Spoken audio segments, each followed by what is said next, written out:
Okay, so I was a little bit engaged with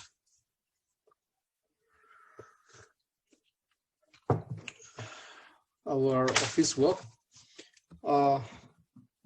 Unfortunately, I forgot to take my stylus pen. So I don't have any pen for writing on my computer screen, but I think I can still use this thing PowerPoint presenter for writing anything on the screen. So let me try to work with the PowerPoint presenter. As I forgot to take this thing home. So once you join the meeting, you can enter your attendance. You can enter your attendance. So this is what I was about to start today, and I already discussed some part of it with section A students, but section B students, for section B students, probably I need to repeat it. So let me use this as a pen. Okay, let me use this as a pen. Okay. So our topic for CAT1 will be the topic that we will cover in tonight and tomorrow's night, because probably I can finish tonight. If I finish tonight, then we will not have class tomorrow. If you have any questions regarding the content of the notes, you can raise the question, or you can text the question to me anytime. So I will respond to your queries regarding any doubt you have about this course. So let me repeat what I have already said today with the section A. So this is a Gauss divergence theorem. Gauss divergence theorem simply says that volume integration of divergence of any vector field is equal to surface integration of the vector field. So here this A dot ds, is what is known as flux of the vector field. This is called flux of the vector field. Flux, you must have come across flux in electricity and magnetism. Flux of electric field, flux of magnetic field, like that.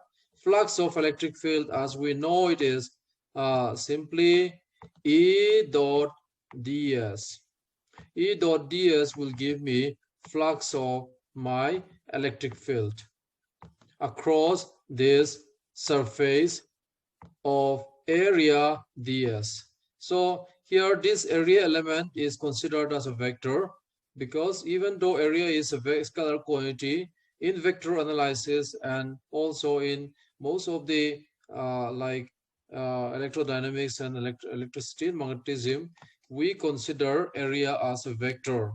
So area, when considering area as a vector, what it means is that if I represent any small area here, infinitesimally small area, infinitesimally small area means the dimension of this area is quite small. If you are writing this area in Cartesian system, one h might be dx, another h might be dy.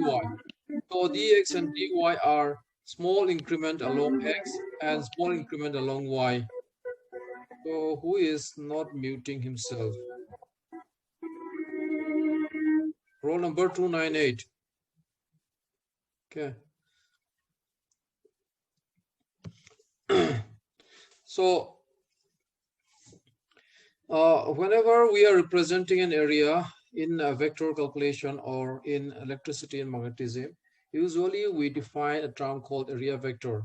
Area vector simply represents the area, the magnitude of this area vector is simply the area of this element, and the direction is a vector perpendicular to the actual area.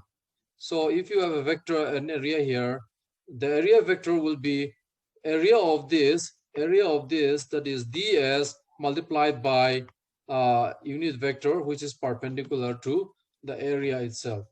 So when you are writing E dot ds, you are writing the projection of this E vector across this area element. So this will measure how many lines of electric field will pass through the area element.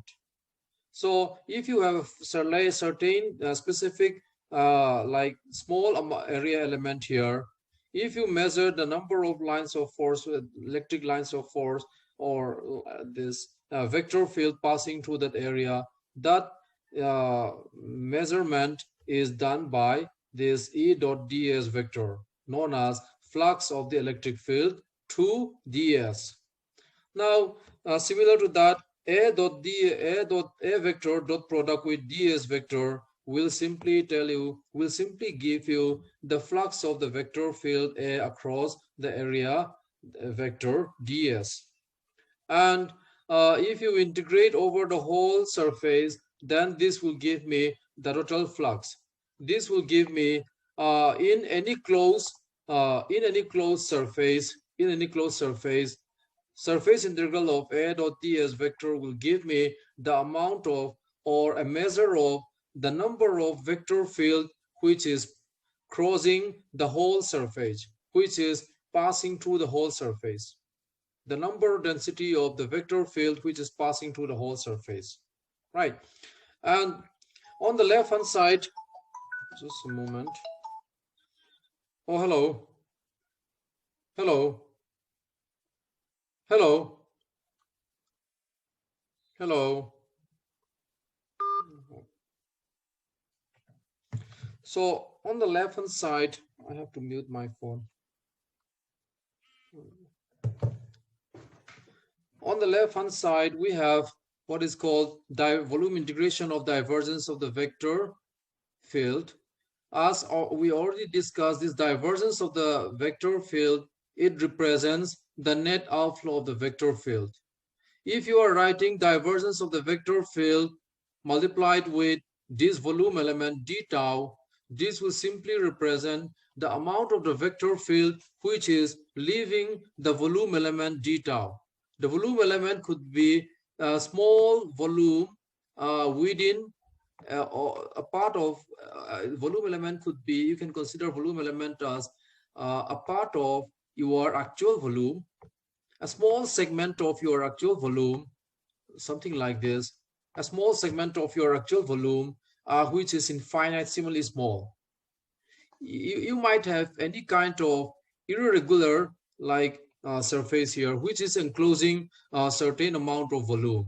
So the total volume here might be V here, but in order to perform integration, like you have already done with line integration, you cannot perform integration simply. The process of performing integration is that we consider infinitesimally small element always.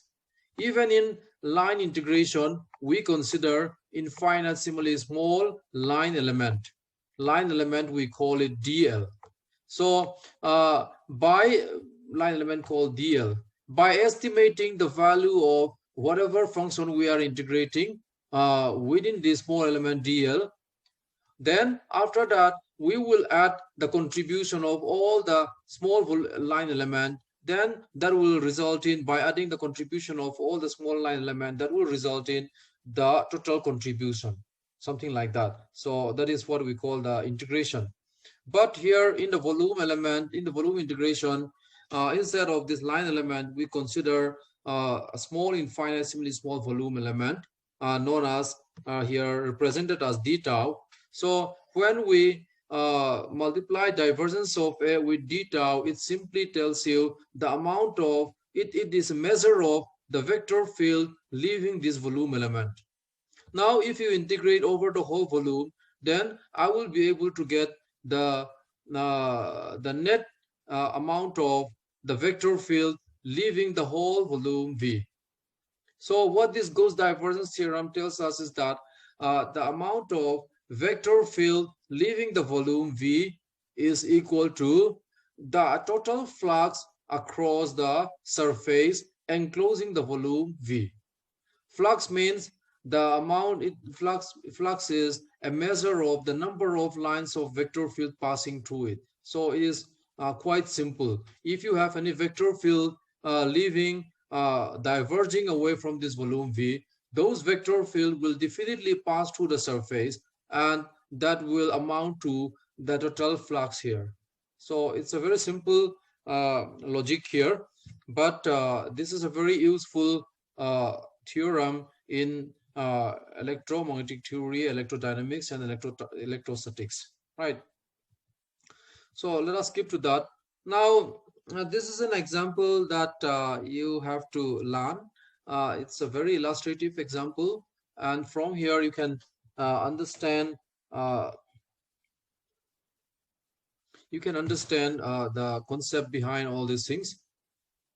So I got the message from one of you that internet connection at college hostel is very poor. But anyway, whatever I'm doing as a discussion here, it is being recorded and the video will be uploaded after some time. Okay, so once I do the recording of this video, it is usually quite large, around 90 MB or so. So I cannot upload such a large file in WhatsApp. So I have to reduce the size of my video using online size reducer. After that, only I can upload when the size is below 60 MB. So you have to wait for some time. Now, let's say, let us look at this problem. Verify the divergence theorem for this vector field. As you see, this is a vector field. Vector field, when we say that this is a vector field, means this vector is depending on space variables. As you see, this vector is depending on x, y, and z. So 4x is actually the x component of this vector field. So when I write, when I write ax, a subscript x like this, so it's very difficult to write without this thing. A subscript x is simply the x component of this vector. The x component of this vector is your 4x. Why do I say that 4x is the x component? Because this is the coefficient of I cap. I cap is unit vector along x-axis. So the coefficient of I cap, which is 4x here, is your x component of the vector field A. The coefficient of j cap is minus of 2y square. This is the y component of your vector field A. And similarly, the coefficient of k cap, that is z square, is the z component of your vector field A. Now, here, as we are saying in divergence theorem, we assume that there is a closed surface enclosing a certain volume. A closed surface enclosing a certain volume. And within that closed surface, you have a vector field A which is defined within that closed surface. The vector field A which is defined within that closed surface. Now, so here it says that verify divergence theorem for A vector taken over the region bounded by this. So the region or the surface is defined like this. What is z equal to 0? Z equal to 0 is, you know that z equal to 0 is a plane. Okay, z equal to 0 is a plane.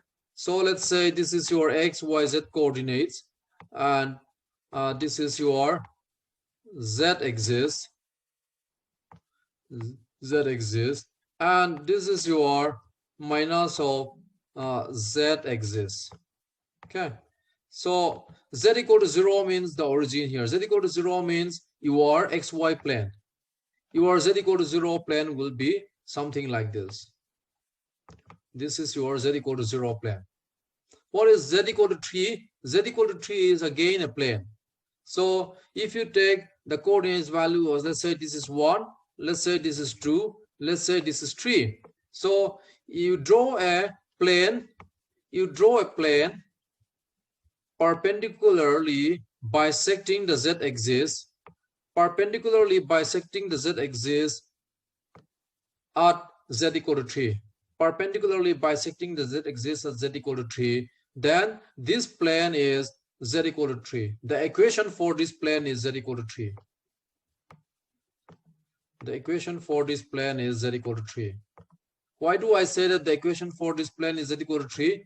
if you draw a plane bisecting the z-axis, not bisecting, sorry, perpendicularly passing through the z-axis, perpendicularly passing through the z-axis at z equal to 3, you will find that at any point here, over here also, over here also, over here also, any point on the plane, z value is always 3, isn't it? The equation for this plane is z equal to 3. That means for every point on this plane, z value is always 3.